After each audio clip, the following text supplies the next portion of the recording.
They were all once a newbie, just like you, just getting started. And secondly, they all felt nervous, uneasy, if not downright scared and terrified in the beginning. Yes, this includes Sir Richard Branson, Donald J. Trump, Dr. Mehmet Oz, Maria Shriver, Tony Hawk, Anthony Hopkins, and many others I've had a chance to meet and interview. So, you are in good company. So if you feel any of those things, know that it is okay and part of the process. It will soon subside. But I also want to warn you, when you feel those types of feelings, your mind can start playing tricks on you to quote-unquote protect you. It will start inventing all kinds of things that are wrong with the business or the people or your circumstances, whatever, to give you a solid justification to why you will decide not to move forward with the business. So please hear my warning. It will happen, but now you can call out this covert tactic of your mind and keep it from sidelining you and the bigger dreams and goals that you have for your life.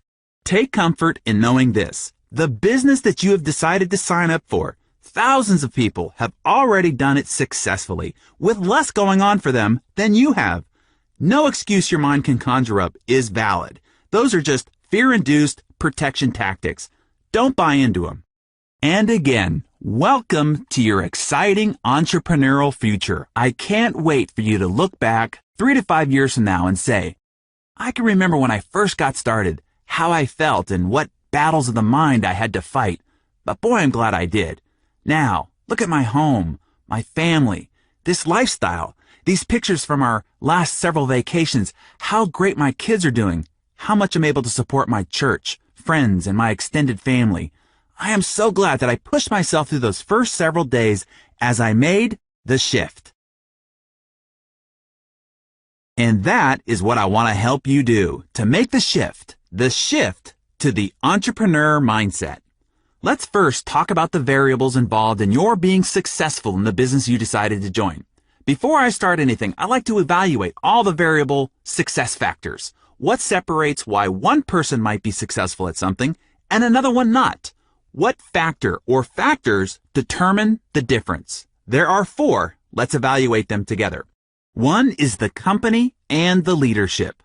Does the company you joined have different policies and procedures for Ivy League college graduates than for high school dropouts? Are Republicans given special incentives that Democrats aren't? Are Christians held to terms and conditions that are different from Jews? No? Well, then the company is the same for everyone, so that isn't a variable. How about the products and services? Do they ship different products into rich neighborhoods than they do poor ones? Do they offer VIP products exclusively available based on your social status, political connections, or family background? If everyone has the same products and services to work with, then that is not a differentiating variable either. Okay, then how about the compensation plan? This is where there is sure to be an inequity, right? Is there a faster ascension plan for white people versus black people? Are there special bonuses paid to men that women don't get? How about older people with families? Are they paid more than single people just out of college? No? Well, isn't that fabulous? This is truly the great equal opportunity employer. The playing field is completely level. Everyone has exactly the same variables to work with. And since the company is already successful, the product already selling, and the compensation plan already paying people an inordinate amount of money, none of those are variables at all. They are all proven. So what then is the only remaining X factor? There is only one thing that will determine your success or failure in this business. There is only one thing that will determine the level of your success in this business. And that is you. You are the X factor. And that is the point of this audio. I want to help you work on you to make the shift, obtain the entrepreneur mindset, to become the person you need to become in order to achieve the success you seek in owning your own business. A level of success so great, in fact, you might not have even dared possible for yourself before. Before we jump into the tough work of how to work on you, we need to address your core motivation for doing so. We have to address your why. Here's what I know for sure. Without a strong enough why, you will never do the how of what it takes to make the shift. and to succeed in your own business. In my book, The Compound Effect, I talk about the fact that the will to do something is not enough. Willpower will fail you, as it has before most every diet, new discipline, or New Year's resolution that you've set. What you need now is why power. You need why power to make the entrepreneur shift. Here is why. The power of your why is what gets you to stick through the grueling, mundane, and laborious.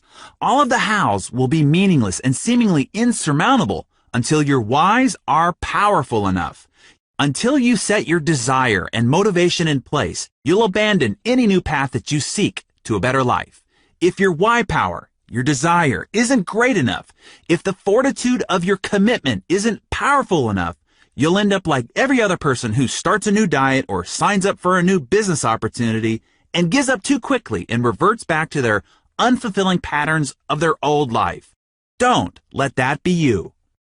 Let me give you an analogy to help bring this concept home. Imagine me putting a 10-inch wide, 30-foot long plank on the ground and saying, if you walk the length of the plank, I'll give you $20. Would you do it? Of course, it's an easy $20. But what if I took that same plank and made a rooftop bridge between two 100-story buildings? If I still offered you the $20 for walking across the plank, would you do it now? Likely you'd say, no way, Buster. However, imagine if your child was on the opposite building, and that building was on fire, the flames licking at their neck, and if you didn't walk across the plank to save them, they would certainly perish and die. Would you walk the length of the plank now? Without question and immediately, you'd do it, $20 or not. Now, why is it that the first time I asked you to cross that sky-high plank, you'd say no way, yet the second time, you wouldn't hesitate? The risks and the dangers were the same. What changed? Your why changed. Your reason for wanting to do it. You see, when the reason or the why is big enough, you will be willing to perform almost any how. To truly ignite your creative potential and your inner drive, you have to look beyond the motivation of monetary and material goals. It's not that those motivations are bad. In fact, they're great. I'm a connoisseur of nice things too. But material stuff can't really recruit your heart, soul, and guts into battle. That passion has to come from a deeper place. So, the first thing I want to challenge you to do is to discover your why. Why do you want to be an entrepreneur? Why do you want to earn more money?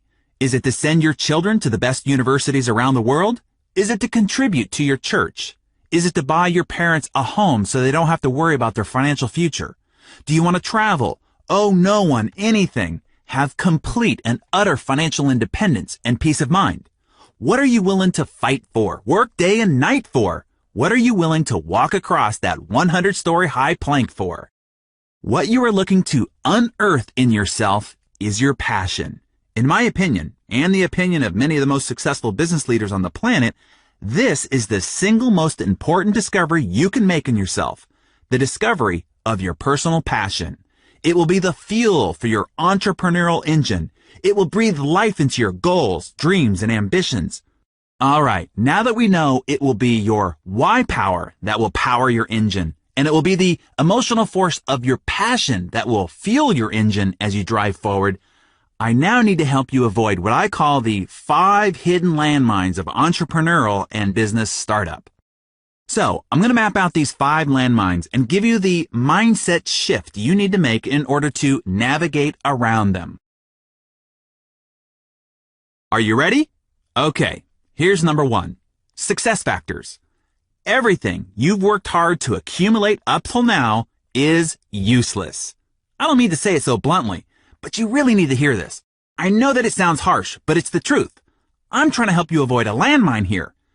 To do so, I can't pull any punches. I have to give it to you straight, or you might roll right onto a bomb that you didn't even see under your feet.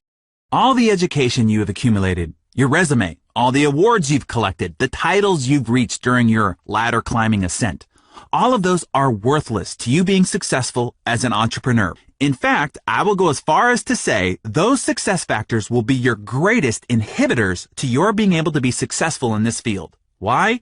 Primarily because you have spent the last 10, 20, 30, even 40 or 50 years relying on those developed strengths. Your success was based on how well you did something, how well you presented, sold, and performed.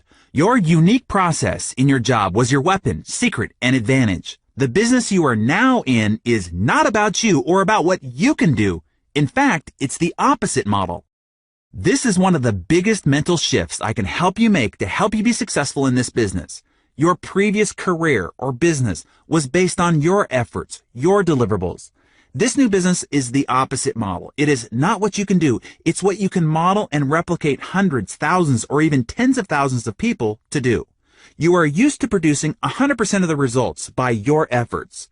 The beauty of this model is that you can earn 1% from 100 people's efforts, if not 1% from 1,000, 10,000, or more, instead of only 100% of your continued efforts. You are no longer the issue. The model of simple, easy duplication is. I know that this will be a tough concept for you to grapple with because before, your success model was built on the unique and dynamic qualities of your skills and processes. Now the objective is the opposite. The issue is a system of simplicity so that anyone from any background, skill level, and geographic region can successfully do everything that you do. To go from you to a few, to hundreds, and then to thousands, you need a simple, duplicatable system that anyone with little to no skills can use anywhere at any time. The company you joined has that system. Just don't get in the way of it. Please hear this. You will struggle more with what you need to unlearn than what you need to learn to be successful in this business. Your decades of academic and corporate-oriented conditioning will compel you to mess with the model of simple and leveraged duplication. Hey, even if you're lucky enough to have found this opportunity early in your professional life, you will still be inclined to do it your way and thus mess it all up. Let me give you some critical tips for helping you step around landmine number 1. Here's number 1. Forget everything you know. Be a student again. Be insatiably teachable. It's like this. Imagine buying a McDonald's franchise. Now, they have built and developed a system that is proven to work and to make money. Now you come along and say, hey, I really like ham sandwiches, so I'm going to replace the Big Mac with the Big Pig. No, you wouldn't do that. Whatever they are doing has been developed through diligent study, research, and proof. Don't mess with it. Just follow it. Number 2, trust and plug into the system. The most important necessity to foster duplication is to have a system that anyone, anywhere, at any time can plug into. This is where you transfer the issue from being about you to being about the system. You don't want to do all the work. First of all, it won't work, and you will kill yourself trying. No, you want the system to do all the work. Not only will it then work for you, it will work for anyone, and that's when the magic of duplication can kick in and send your financial potential into the stratosphere. And all this is additionally reinforced in suggestion number 3. Use the tools, don't be the tool. The company has agonized over and painstakingly developed the best possible tools for you to use. They have collaborated with the best experts and invested lots of money to create professionally designed and packaged materials into CDs, DVDs, websites, magazines, and brochures, etc. to tell the story of the business, the company, and the opportunity. Now you don't have to, so don't. You can look at it this way. The tool is the advertisement or story of the product, service, and company. The company could have paid TV cable operators or radio stations or newspapers to distribute that advertisement, but instead they are giving you the opportunity to distribute it. The company benefits by getting the advertisement distributed by a credible, trusted source, you. Your benefit is if the person you hand it to likes it instead of the TV, radio, or newspaper people getting paid, you do. And not just once, every time. Not just every time to those that you show the tool to, but every viral ripple effect from that point forward. Here is landmine number 2. Lack of structure. At first, this sounds like a great thing. You are finally free. There is no commute to the same old place day after day after day.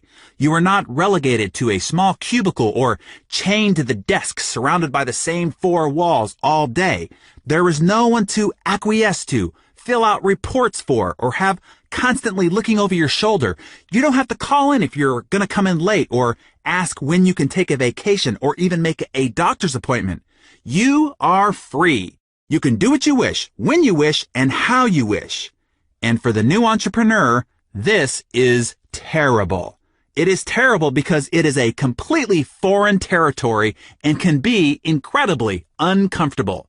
At the very least, the behaviors, disciplines, self-motivations, and self-accountability systems are not developed.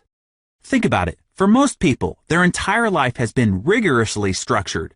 When they went to school, they were told how many units were required for what degree. They were given a syllabus with detailed expectations, strict deadlines, and you were tested on your performance. Your results were delivered in black and white on your report card. When you left school and got a job, you were told where to sit, when to be sitting there, for how long, when you could get up to go to lunch, and when to be back, and what exactly you were to do while you sat there. You were given a detailed job description and held accountable for regular progress reports, all the while under the constant watchful eye of someone hired simply to watch you or, quote-unquote, manage you. This behavior, training, conditioning, and routine was developed over 10, 20, 30, maybe even 40 or 50 years. You can see why when all of that is removed and the new entrepreneur is left standing alone without that rigorous structure, they can freak out, or at the very least, be completely and utterly unproductive. They try to convert the kitchen table into a desk. The bathrobe becomes their new uniform. Their office mates are the refrigerator, the TV, the couch, and the ever-needy kids who now have an always accessible servant. And without your boss's stick into your ribs to deliver results, most people end up justifying their quote-unquote working by becoming product experts or making lists, preparing materials, or continuing just to get ready, aim, and never fire. It would seem that they worked all day, but they never actually did the basics of introducing the product or opportunity to someone new, through a tool of course, or follow up on those already in process. Never mistake activity for productivity, or movement for achievement. There's a big difference. Anyway, a few weeks or months walling away like that, and most people go running back to the corporate bosom. Because even if it's a bad mother, it's still a familiar mother, and one they have grown up and gotten used to for decades. Does that make sense? So, let me help usher you safely around landmine number 2. Here's suggestion number 1. Always start part-time. This is so important that I wanted to invite my mentor, Mr. Jim Rohn, in to help make this key point for you. For those who don't know Jim Rohn, he was considered America's foremost business philosopher and one of the most influential thought leaders in the history of personal development. Let's listen in to Jim.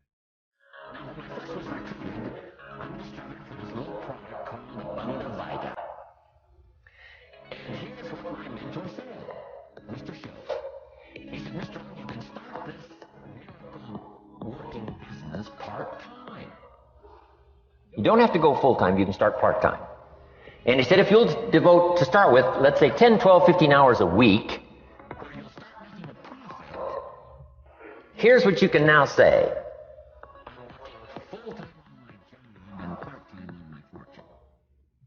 Because profits lead to fortune.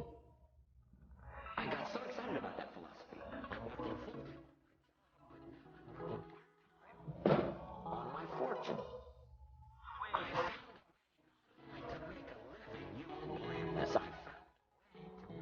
A fortune.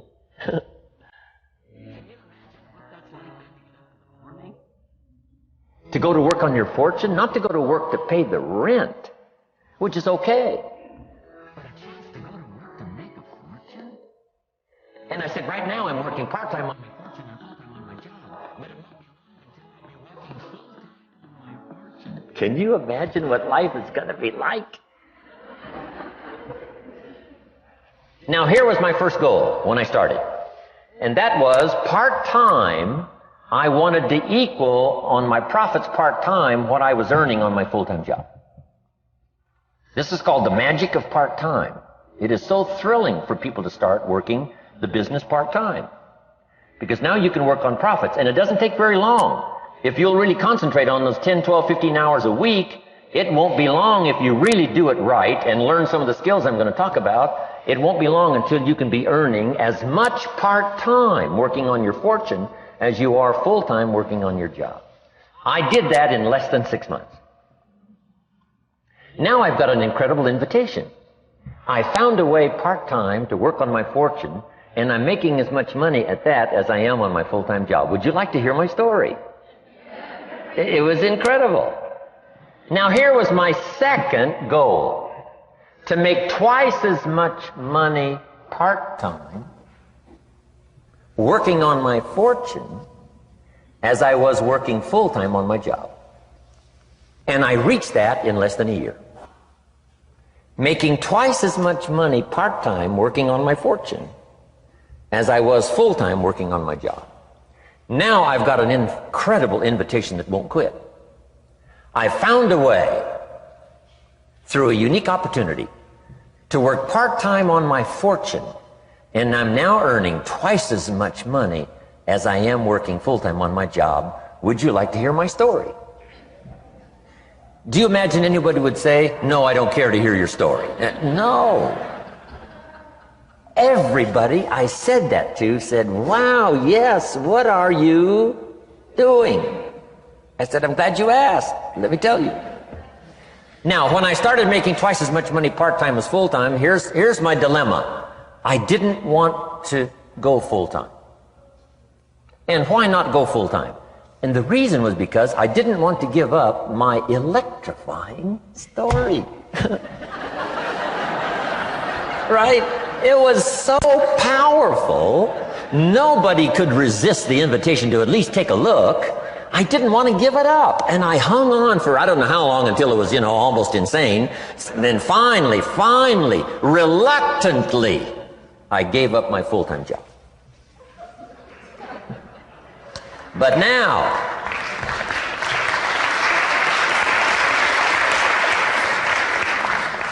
you can imagine the thrill and excitement of going to work full-time on my fortune.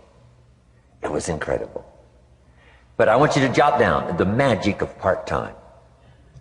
What does it take to really change a person's lifestyle? Not very much. An extra $1,000 a month, I'm telling you, will drastically change most American families' lifestyle. And that's why part-time is so valuable, because it very quickly changes a person's lifestyle. And here's what the change in lifestyle does. It's a great recruiting tool. One of the greatest recruiting attractions is the money you make part-time. Somebody said, you've been on 3 vacations this year? Says, yes, I got this little part-time thing going. Says, what's that? You bought 2 new cars, one for you and one for her? How did you do that? Said, I got this little part-time thing going. Your kids have got all these new clothes? Yes.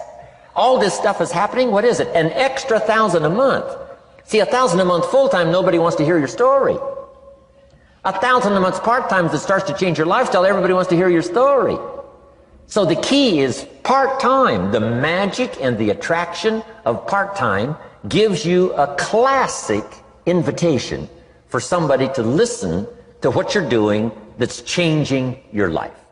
Okay, with that great context, let me give you a couple other suggestions to help structure yourself for success as you get started. Suggestion number 2, call a family meeting. Enroll the entire family into the vision, objectives, and rewards of being successful in your new entrepreneurial endeavor. Explain what benefits the family will realize by the additional income and lifestyle freedoms. Explain how this impacts every individual's hopes, wants, and desires. Your first recruits in your new business need to be your immediate family. They don't have to be doing the business with you, but they have to be supportive in every way possible of you doing the business. You need to all be spiritually on board together to be able to navigate the rest of life's demands as a family to keep your focus on building your new business. You will need to explain the short-term sacrifices that will be necessary to earn the rewards everyone is after.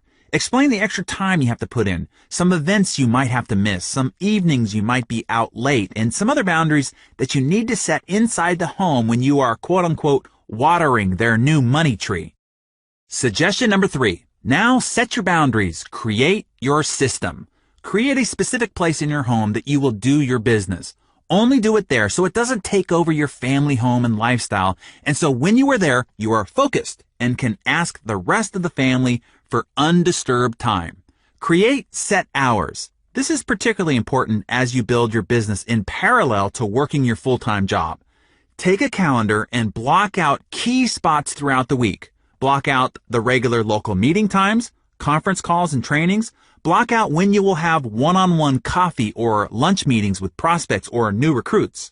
Block out when you're going to make outbound prospecting calls and follow-up calls. Simply figure the time you will be working the business, and then I have a very important suggestion for you. Protect those blocks of time. Work during those blocks of time like your life depended on it. Your future life does. Be steadfast about protecting that time and maximizing your productivity during your allocated time. And as important, when it's not time to be doing the business, shut it down. The only way you'll be able to sustain the effort you need over a long enough period of time is if you also maintain the rest of your life along the way. If it becomes too burdensome, you will not be able to sustain it and will end up quitting long before the magic of the compound effect of your consistent effort has kicked in. Okay, let's jump into suggestion number 4. Chart your course. Set your goals. We talked about finding your major motivation and power of discovering your why. Now we have to build a plan to help you achieve that purpose and direct that great passion.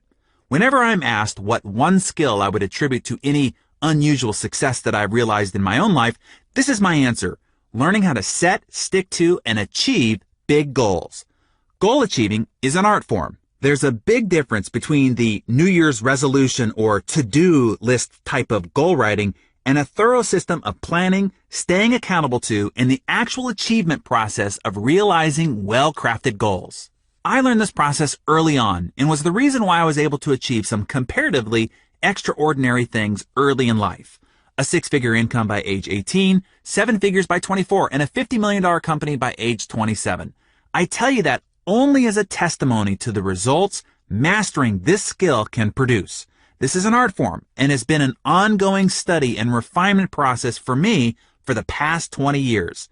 I have boiled it down to the essential components and built a system behind it that not only helps you articulate and document your grand ambitions, but also how to architect the plan of action to get you there and build in an accountability and improvement system that guides you all along the way to help you actually achieve those big goals.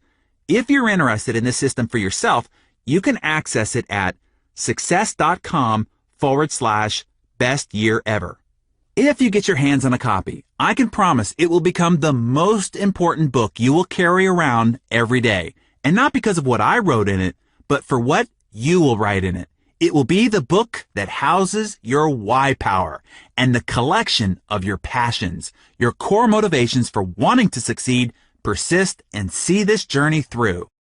Now, with that yellow brick road directed towards your goals, your weekly management system to keep you moving forward, and the environment and time carved out to take the actions you need to take, we will have successfully escorted you around landmine number 2.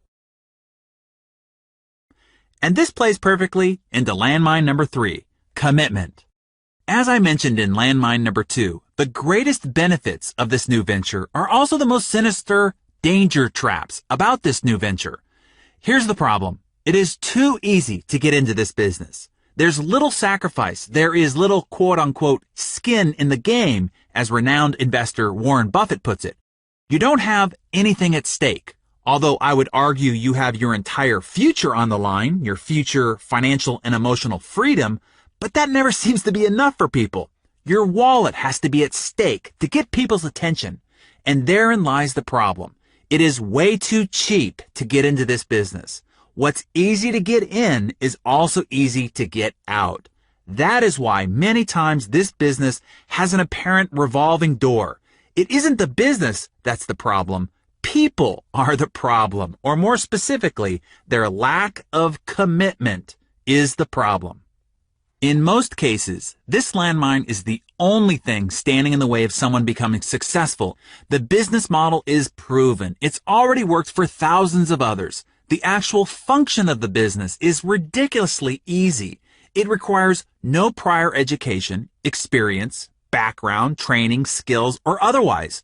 All it really requires is commitment to see it through long enough for the business model to work and your efforts to accumulate long enough for the compound effect to ignite, which kickstarts the money machine. But still, few make the commitment to see it through, and that's all it takes. The best definition of commitment I ever heard was, commitment is doing the thing you said you were going to do long after the mood you set it in has left you.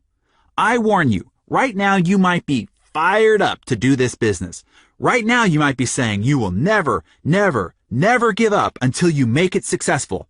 But eventually, this mood will wear off. You will go back to your regular life routine, mix with your same old family and peer group, and be hit with the complexity of life's obligations.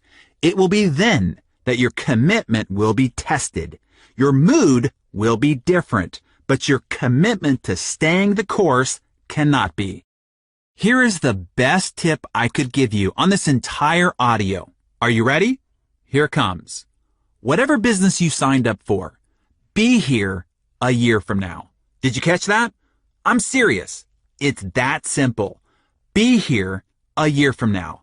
And in the meantime, just do what we've discussed thus far. Follow the system. Use the tools. Structure your working situation and do the taught fundamentals over and over and over again during that first year. I can tell you with great conviction, if you just do that, stay for a year and perform the fundamentals consistently throughout that year, you will have success. No joke. That's it. If that's the only thing you take away from this audio is to make a commitment and say, okay, I will do this for a year and I will follow the system and do the simple activities all year long, you will have gotten $1 million tip. Please heed it. Now I'd like to bring in Mr. Robert Kiyosaki, yes, of the Rich Dad, Poor Dad fame, to challenge you a bit further on this topic. Robert will tell you why you and your personal development are the keys to your greater success as an entrepreneur and why you should commit to this process for at least not 1 year, but Robert's going to challenge you to do it for 5 years. Taken from his audio, The Perfect Business, here's Robert. When I came back from Vietnam, again, my poor dad said go back to school. And for some reason, it didn't feel right to me. It wasn't what my gut was telling me to do. So instead, I went to do personal development type of work. And I found personal development is much more fulfilling, much more rewarding, but it means me getting out of my mind. It means me doing my best to become bigger than my situation. See, most people are crushed by the environment, especially in this crisis. They lose their job, they're out of money and all this, and the world crushes them. Personal development means you have to become bigger than your problems. If you're in debt, you have to become bigger than your debt. If you don't become bigger than your debt, you'll never solve the problem. If you're only making, let's say, $50,000 a year, then you have to get bigger than $50,000 a year. And that's what personal development is. In traditional corporations, they always say, well, you should live below your means. Be happy to have a job. Next year we might give you a 2% pay raise, but only if you do as I tell you. That's not about personal development. That's called personal slavery. You become a slave to the corporation. If that's what you want to do, stay there. Have a good life. It's not my life. I needed to become bigger than my problems. When I started my first business back in 1978, I made a lot of money. It was a nylon and Velcro surfer wallet business, and I was soon a millionaire, but I lost all my money, and I found myself nearly $1 million in debt. And what my rich dad said to me is, congratulations, you just failed. And most successful entrepreneurs will fail 3, 4, 5 times. They'll lose that many businesses. But each time you'll get smarter. So your first job is to figure out how to pay back that $1 million, So I never declared bankruptcy. I just had to get smarter and bigger than $1 million. And that was the best training program I ever had. I had to rebuild my business and pay people back. You see, if I got a job, there's no way I could have paid back $1 million, not making $100,000 a year. There's no way. Taxes would have killed me. So Again, it was personal development. Now that I got bigger than $1 million, that was great. And now it's on to hundreds of millions of dollars. So personal development is simply you getting bigger than your problems. The only problem is you get bigger problems. And today it becomes this challenge of how big my problems are, because then I can solve them. Most people give in to their problems. They get smaller than their problems. And that's when life stops for them. So one of the primary reasons I recommend network marketing, because it's a personal development program. You don't join and hope to become rich next week. If you join a network marketing company, I strongly recommend you say, I'm going to give it a 5-year commitment. I'm going to give it a full shot for at least 5 years. Because whether it's network marketing or baseball or football or whatever it is, quitters never win. And most people, when the going gets tough or the problems seem insurmountable, they quit. And that's why they'll never be successful in life. So network marketing is very much a support group of people who want the best for you. But you have to give your best also. And so that's why I say consider it a 5-year commitment that you'll do your best for 5 years. I can almost assure you that if you do and you give it your best for 5 years, you'll be a completely different human being at the end of the period. Okay, hopefully you've gotten the key point. Treat the business as a serious business, and it will reward you, unlike most businesses even have the capacity to reward you. Let me give you one final warning about landmine number 3 and commitment. Be patient.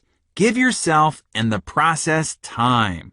Like any great endeavor, it takes time to figure it out, get good at it, and have it produce a harvest for you. Particularly in this business, because it's a model of leverage, meaning you earn 1% on 100 people's efforts instead of 100% of your own. There is a critical mass that needs to be developed. This business is the ultimate example of the compound effect, which by now you have figured out was the title of my last book. In the book, I model the compounding penny, a penny that doubles every day for 31 days. When the penny starts compounding, the penny on day 2 is just 2 pennies. Day 3, 4 pennies. All the way to day 10, it is still only $5.12. Well, imagine these are your months in the business. You are now 10 months down the road, and you are at $5.12 of income. Does it look like it might not be working? It would appear that way, but what you don't know is that you have incited the compound effect. If you stick with your commitment, you will see that by day 20, it is $5,242. Still, no fortune. But if you stick with it through patience, consistency, and commitment, on day 31, that compounding penny is $10,727,418. What is important to understand is that the math between day 1 and day 2 and the math between day 30 and 31 all along the way was exactly the same, but you couldn't really see the magic of the exponential growth until it reached critical mass. That is exactly what you will experience building your business, and you will have to be willing to keep on keeping on. Maybe simply in faith, knowing that even though the results aren't visible, the compound effect is working. And if you commit consistently enough, long enough, the rewards will be astronomical. That is why I ask you to simply commit to being here a year from now and do the simple basics all along the way, because it will appear like it's not working. But if you stick with it, eventually the exponent of the compound effect kicks in, and before you know it, your rewards are a multiplier more than you could have even imagined. Now that sets up our next landmine perfectly. Because as you are journeying forward during that first year and your results aren't necessarily visible yet, you are a bit vulnerable, and this landmine can really catch you off balance. Landmine number 4, self-image. Because most of the rest of the world has been conditioned as you have by academia, corporate culture, media, society norms, being an entrepreneur can be met with great antagonism. This is where good intending, well, sort of, friends and family try to talk you out of your new ambitions. First off, it's important to recognize some of the emotions of rejection you might feel and how it might be different than anything you've experienced before. I don't want you to be caught off guard by this landmine, so let me explain. Rejection from friends and family can hurt a lot more than the sort of rejection you might have experienced at a job. You can have a customer, prospect, or even boss or colleague reject you at the office, and you can go home and no one really knows about the embarrassing little failing.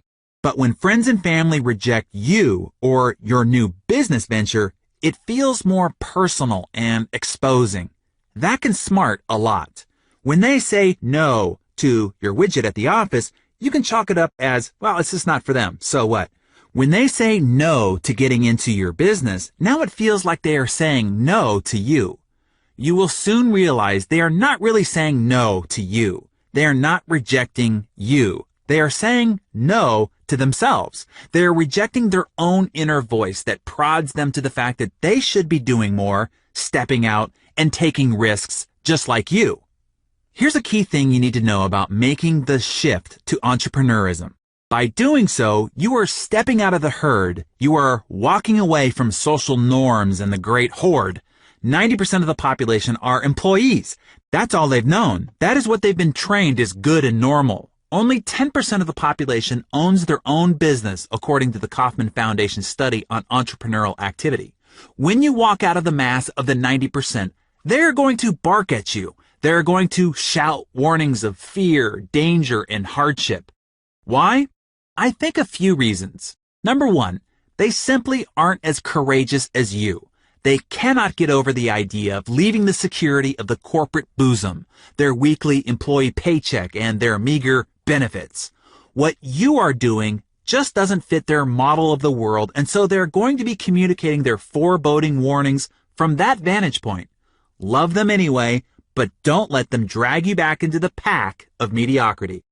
There's a story about a type of crab that cannot be caught. It is agile and clever enough to get out of any crab trap. And yet, these crabs are caught by the thousands every day, thanks to a particular human trait they possess. The trap is a wire cage with a hole at the top. Bait is placed in the cage, and then the cage is lowered into the water. One crab comes along, enters the cage, and begins munching on the bait. A second crab joins him. A third, and it's Crab Thanksgiving. Yum! Eventually, however, the bait is all gone. The crabs could easily climb up the side of the cage and through the hole, but they do not. They stay in the cage. Other crabs come along and join them long after the bait is gone, and more. Should one of the crabs realize there's no further reason to stay in the trap and attempt to leave, the other crabs will gang up on him and stop him. They will repeatedly pull him off the side of the cage. If he persists, the others will tear off his claws to keep him from climbing. If he persists still, they will kill him. The crabs, by force of the majority, stay together in the cage. The cage is hauled up, and it's dinner time on the pier. The chief difference between these crabs and humans is that the crabs live in water and the humans on land. Anyone who has a dream, one that might get them out of what they perceive to be a trap, had best beware of the fellow inhabitants of the trap. Now, the human crabs do not usually use physical force, although they are certainly not above it. They generally don't need it, however. They have more effective methods at hand and in mouth, such as innuendo, doubt, ridicule, mockery, sarcasm, scorn, sneering, belittlement, humiliation, leering, taunting, teasing, lying, and dozens of other tactics the crabs around you use to pull off your claws or kill your dreams. Be leery of the crabs around you, content with staying in the trap and wanting to keep you in with them.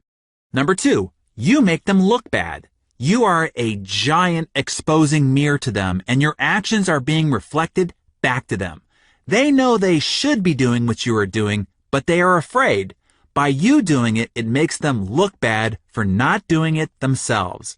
Instead of borrowing from your strength and joining you, it is easier for them to make fun of you, try to convince you why what you are doing is dumb, stupid, bad, or foolish, in the hopes that you will give up and come back to the pack so they can no longer look at you and feel bad about themselves. It is important to realize their comments are saying more about them and their fears being kicked up by your leaving the herd than it is about you and what you're doing. Love them anyway, but don't let them drag you back into the pack of mediocrity. A colleague in a prior venture I did told me about an article he read some time ago. This reality changed my view of how important other people's opinions should be of me. This article revealed that at a funeral, an average of about 10 people will care enough to cry. I thought, what? You mean I can work hard all my life trying to please others, and in the end, only 10 people will care enough to cry? It gets worse.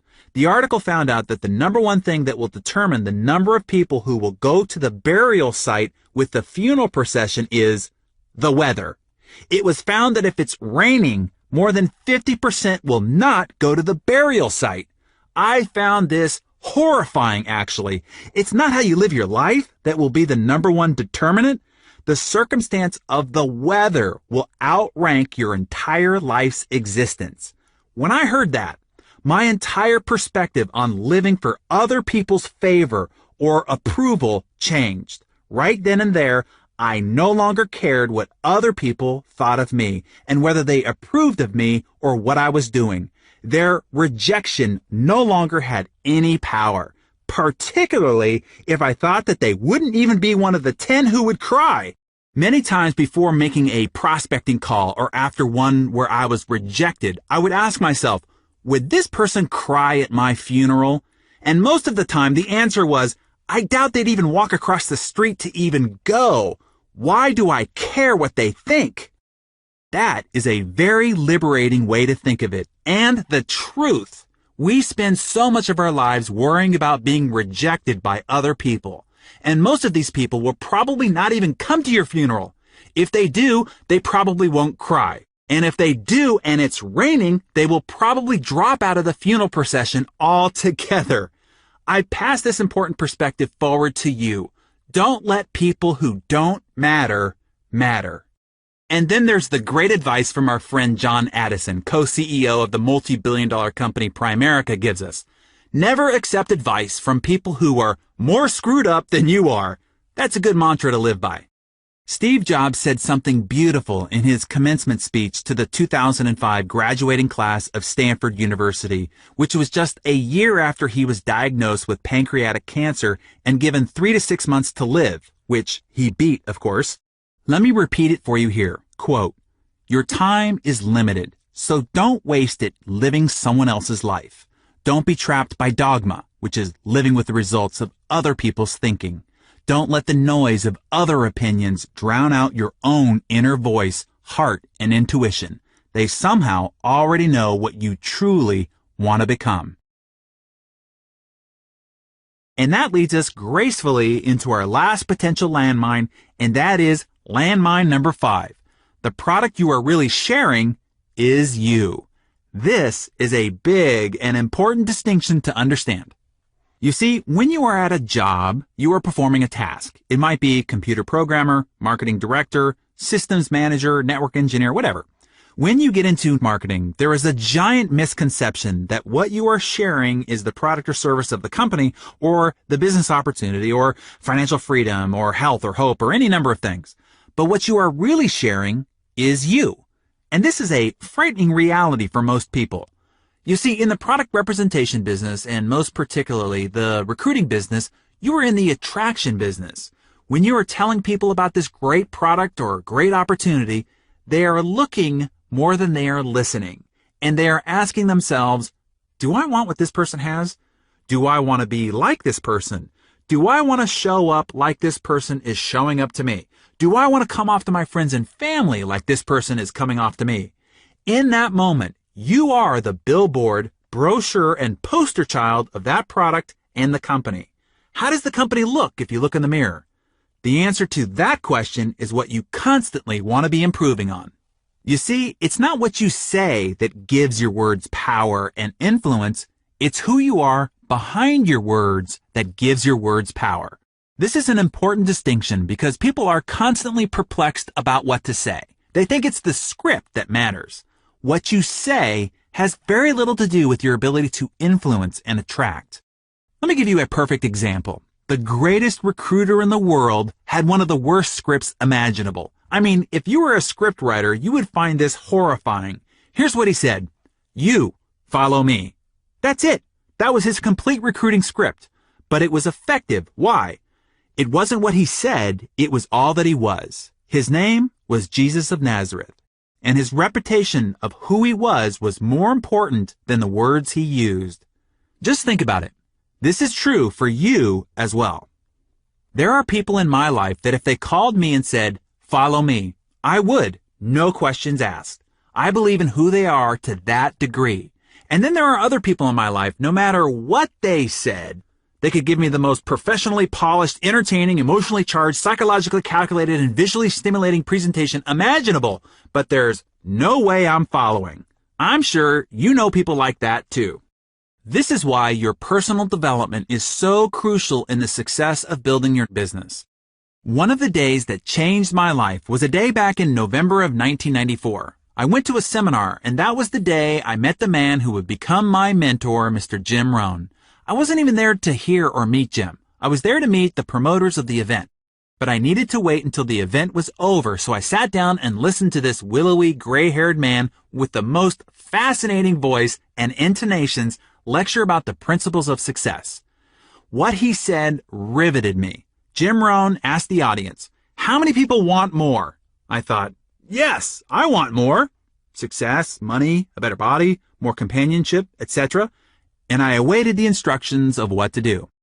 By that point in my life, I had experienced some moderate success already, but I had done it through sheer brute force. I was aggressive and just outworked, outfailed, and outpersisted everyone else to grab my achievements. I did it by doing, do. But what Jim said next would multiply my income, my goal achievement, and my results. And it wasn't by doing. Jim continued, "If you want to have more, you have to become more." He said, "Success is not a doing process. It's a becoming process. What you do, what you pursue, will elude you. It can be like chasing butterflies. Success is something you attract by the person you become." Wow, I thought. This was the first time I'd heard this twist of perspective, insight, and wisdom. Jim continued, "For things to improve, you have to improve. For things to get better, you have to get better. For things to change, you have to change. And when you change, everything changes for you." Wow, those were the keys to the kingdom for me and what launched me on my constant, unrelenting, and never-ending journey of continuous personal development. And he was right. The next year, I tripled my income to over 7 figures a year, and within 4 years was a self-made multimillionaire. And I wasn't doing any more than I had before I met Jim. My doing wasn't any different, but who I was doing it was, and that made all the difference in the world. I invite you on such a journey, the journey of continuous personal development. If you want anything more in life, this is the yellow brick road to getting there. As Jim Rohn says, you want to work harder on yourself than you do on your job. In this case, you want to work harder on yourself than on your business. In fact, your business is you. The more you grow, the more your business will grow. So, when it comes to where you want to focus your personal development and what will be responsible for your successfully making the shift into entrepreneurialism, the key is the nurturing, continual cultivating, and never-ending fortifying of your positive attitude. I hope you get this key point. Over what to say, what to do, what to learn, what you do or don't know, none of that is as important as your focus on continually developing and improving your positive attitude. It is what separates the superachievers we all idolize from everyone else. Above all other attributes, it is their attitude that sets them apart and will for you too. So, I can hear you saying, "Okay, Darren, I get it, but how do you do this? How do you continually bolster your positive attitude? How do you go to work on your personal development?" Well, let me give you a simple plan. Your personal development plan can be as simple as this: reading 10 pages of a good book a day. Maybe just 5 pages when you first get up and 5 pages just before you go to bed. Oh, and it could also be 10 pages of a success-oriented or titled magazine. Hint, hint. This is going to affect you far more positively than reading about what's wrong, tragic, or dangerous in the world by reading the newspaper when you first get up, or watching the 10 o'clock news just before you go to bed. Secondly, listen to 30 minutes of an instructional audio a day. You can do this as you drive, when your hands are busy but your mind is free. I can tell you my car does not move without two things: gasoline and an ever-present library of instructional CDs that I listen to as I drive around. As a society, we average 12,000 miles a year. That's 300 hours of feeding time. Brian Tracy taught me early in life to turn my car into a mobile classroom. He explained that if you listen to instructional CDs as you drive, each year is the equivalent of 2 semesters of an advanced degree in college. Think about it. In the time you spend driving, you could obtain a PhD in leadership, sales success, wealth building, relationship excellence, or whatever course, audio program that you sign up for. Now, certainly, I recommend the CD that comes free inside every issue of Success Magazine. Hey, could I be the ambassador for success and not passionately recommend it to you? Of course not. Additionally, we offer success book summaries, which culls the best ideas from 3 of the top books in the area of accelerated personal achievement. Each edition is also delivered in audio format so you can listen to it in your car. Let me further explain why regular exposure to positive, inspirational, and instructional content is crucial to you making the shift into the entrepreneur mindset. It is important to understand how our mind works. Simply understood, our minds operate like a computer. Computers are complex systems, but how they work is rather simple. What you input is what it outputs. It doesn't judge or discriminate. It simply acts on the input. This is also how your mind works. It doesn't judge or discriminate the information you feed it. It simply acts on the input. I'm sure you've heard the axiom, garbage in, garbage out. This is true for computer programming and for the information you allow to program your mind. Here is how the creation process works. You get in life what you create. That is easy enough to understand. We are creative and productive beings. Our life is a result of all we have created. So, what informs your creative process? You create what you expect. I'm sure you've heard the adage, expectation manifests into creation. What you expect to happen is what your creative capacity goes to work on producing. So then, what is driving your expectation? You expect what you think about.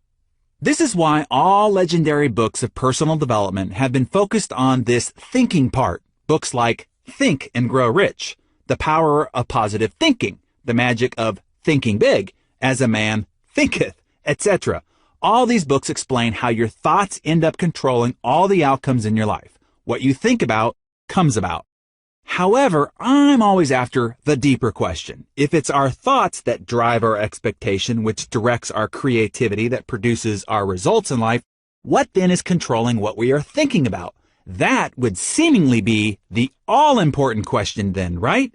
And the answer is simple. Whatever input we are feeding our ears and eyes is what is putting this entire creative process in motion. You see, your mind is like an empty glass. It will hold anything you put into it.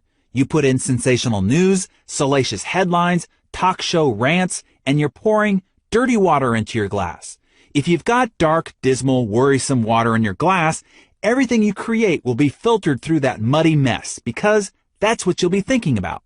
Garbage in, garbage out. All that drive time radio yak about murders, conspiracies, deaths, the bad economy, and political battles drives your thinking process, which drives your expectations, which drives your creative output. That is bad news. But just like a dirty glass, if you flush it with clean, clear water under the faucet long enough, eventually you'll end up with a glass of pure, clear water. What is that clear water? Positive, inspirational, and supportive input and ideas. Stories of aspiration, people who, despite challenges, are overcoming obstacles and achieving great things. Strategies of success, prosperity, health, love, and joy. Ideas to create more abundance, to grow, expand, and become more.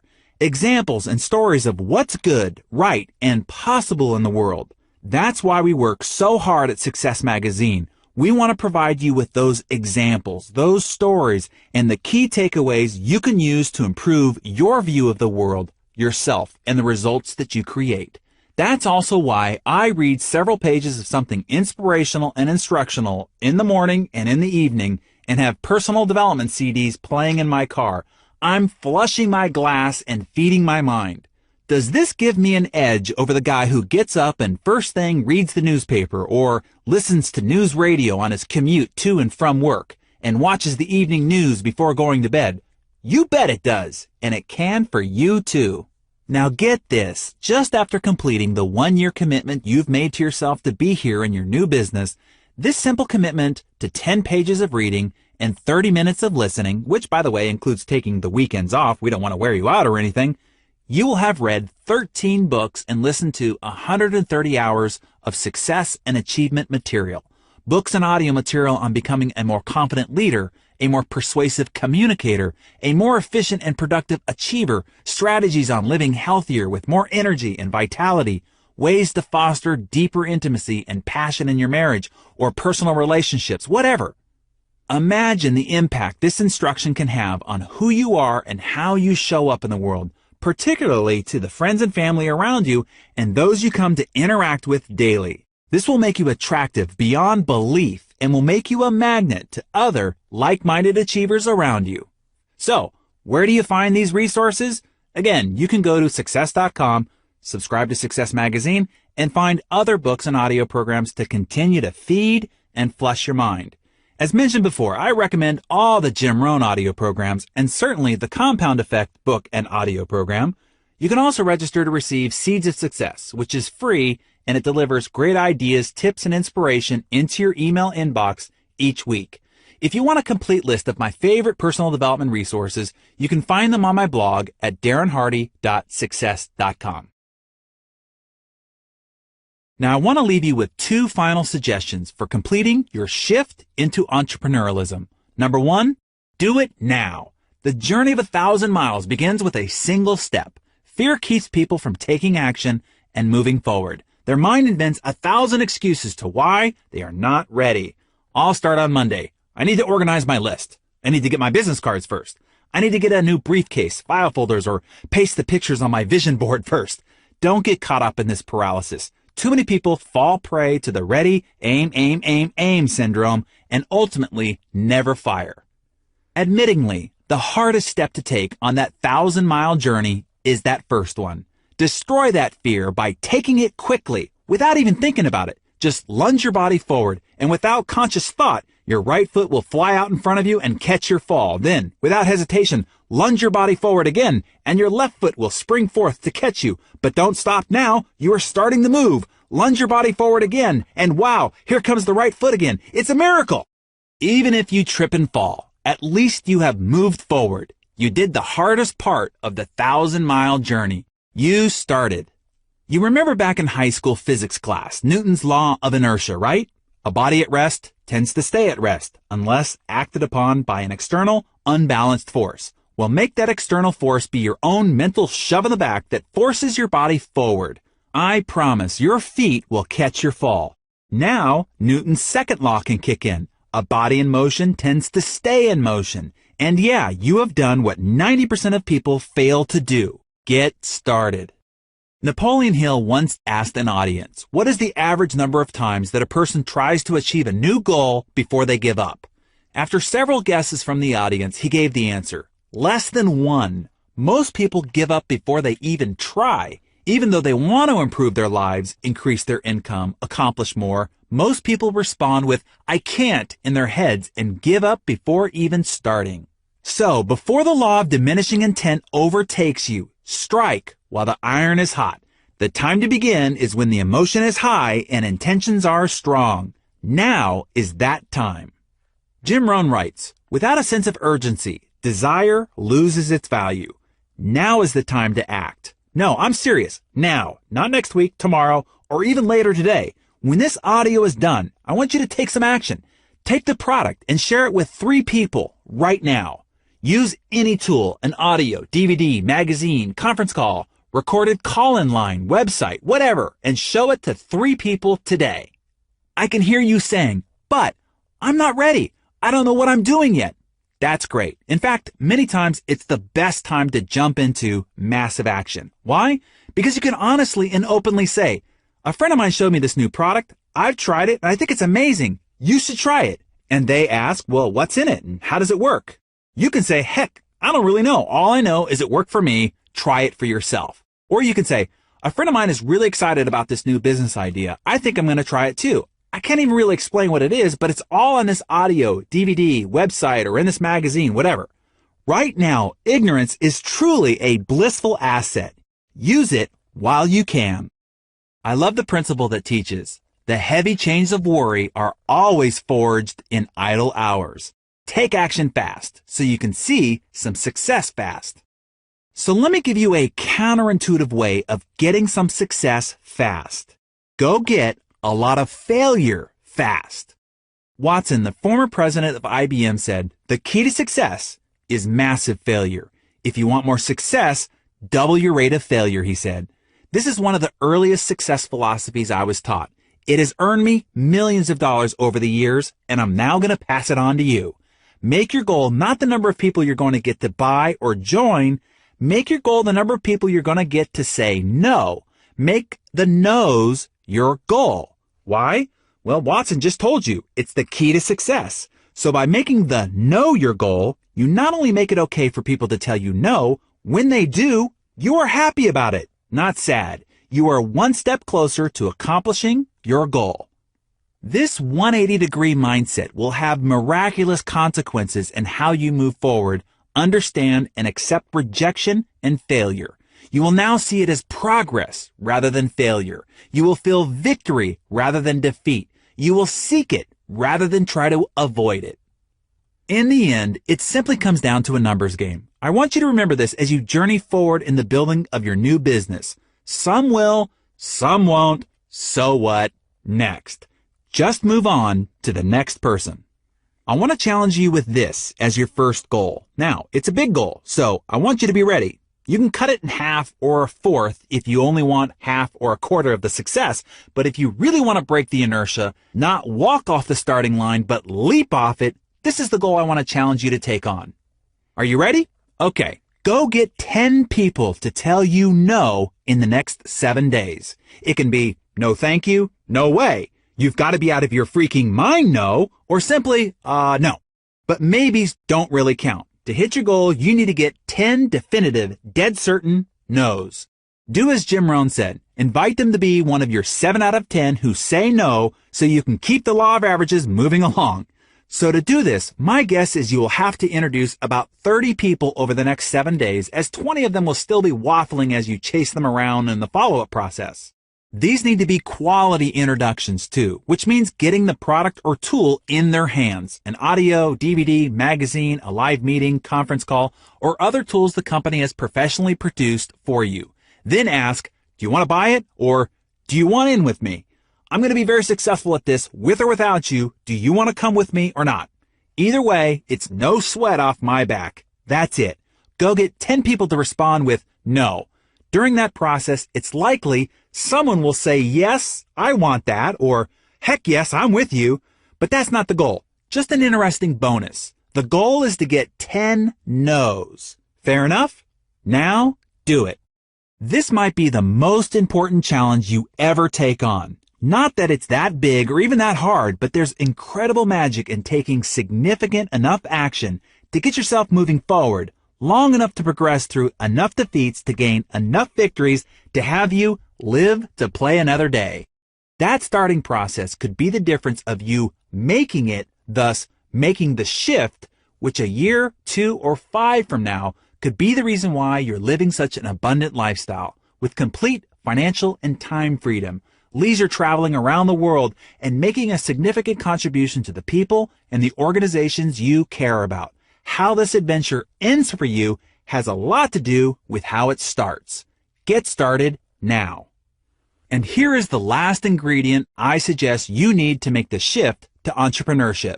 It is one of the key ingredients I observe in all the great achievers I get a chance to meet, and it is this: resolve. I love the quote from Benjamin Disraeli. Nothing can resist a human will that will stake even its existence on its stated purpose. This simply means I'll do it or die. Wow, nothing can get in your way with that conviction of commitment. I want you to see your new entrepreneurial business as your mountain in life with a "this is it" mindset. Now, when you finish this audio and start talking to people about your business or talk to them about this mountain you're going to climb, your well-meaning friends and family are going to say, "What? Are you crazy? You don't know how to climb mountains. That is too dangerous. You should just stick to your job. You're lucky to have a job in this economy. You shouldn't go climbing mountains. Get off that mountain." And you're going to have to look them in the eye and say, "I'm going to the top." You're going to start climbing this mountain, and others are going to come up to you and say, "You know, I heard that mountain is no good. I heard about others who tried to climb it and fell off and got badly hurt. You shouldn't climb that mountain. You probably will fall and get hurt too. Be safe and get off that mountain." And you're going to have to look them in the eye and say, "I'm going to the top." You will continue climbing your mountain, and yet others will come up and say, "Hey, you know, if you really want to climb mountains, you shouldn't climb that mountain. It's too rocky, too slippery, too hard, and it will take too long. You should come over here with us and climb this mountain. It's easier, faster, better, and we'll make you a special deal on it if you climb over here." And you're going to have to look them in the eye and say, "This is my mountain, and I'm going to the top. You're either going to see me waving from